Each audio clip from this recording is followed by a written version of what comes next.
ပထမဦးဆုံးမြေပဲထောင်းမယ်ကြက်သွန်ဖြူချင်းစပလင်ကိုခွာထားမယ်ပြီးအားလုံးကိုရောထားမယ်ပေါ့နော်ကဲထောင်းလို့ပြီးသွားပြီထောင်းလို့ပြီးသွားရင်ငါးပြုတ်မယ်စပလင်ထည့်မယ်စနွင်းထည့်မယ်ငန်းပြားရည်ထည့်မယ်စားချုံမုံကြိုင်ထည့်ပြုတ်ပြီးသွားရင်ငါးတွေကိုအယိုးနှွှင်မယ်အယိုးနှွှင်ပြီးထားလိုက်ဒီဟာငါးပြုတ်ရေးပထမပြုတ်ထားတဲ့ငါးကိုအရေးစစ်ထားပြီးရင်ဆန်မုံထည့်မယ်ပေါ့နော်ဆန်ကြမ်းမုံထည့်လို့ရှိရင်တစ်ခုတတိထားမှာမှွေပေးရမယ်မဟုတ်ရင်ကတ်တက်တယ်ပေါ့နော်ဟင်းရည်ကိုထည့်မယ်ကြက်ဥနဲ့ဘဲဥကိုပြုတ်ပါမယ်ပြုတ်လို့ရှိရင်စားထည့်ပြုတ်ပါတယ်ဘာလို့စားထည့်ပြုတ်တာလဲဆိုရင်အခွန်တွေခွာလို့ရှိရင်လွယ်လွယ်ကူကူခွာလို့ရအောင်ပါကဲဒါကတော့ခုနကဆန်မုံထည့်ပြီးကြိုထားတဲ့အရေးတွေကိုရင်နွေးလေးထည့်ပါမယ်ဒါကကြက်သွန်နီဥလေးတွေပါပို့ချိုအောင်လို့ပါပြီးလို့ရှိရင်တော့ကြက်သွန်နီကြက်သွန်ဖြူတွေကိုစီတက်ဖို့ပြင်ပါမယ်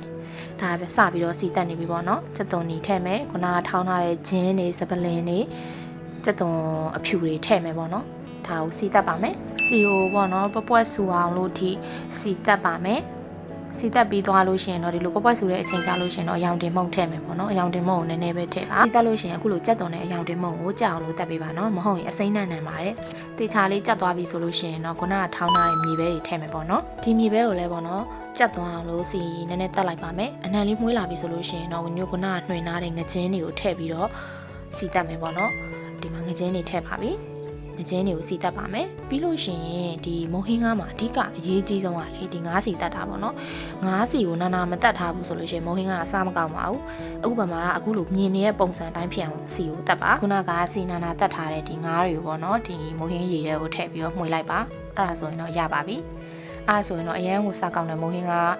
ရပြီပေါ့နော်ငါးစီတက်တွေထည့်ထားတဲ့မုံဟင်းရည်ကို15မိနစ်20လောက်မီးဖို့ပေါ်မှာပေါ့ပွက်ဆူတဲ့အထိတက်ပြီးသွားပြီဆိုလို့ရှိရင်တော့ကဲအရန်ကိုရတာရှိရမိုဟင်ကရပါခုနကပြုတ်ထားတဲ့ဘဲဥလေးတွေကိုလည်းပေါ့နော်အစိတ်ကလေးစိတ်ပြီးတော့ထည့်လိုက်ပါဝင်းနေဒီမှာဗီဒီယိုမရိုက်တာမိကဲအခုကတော့ဝါတိဆွဲပါတော့မယ်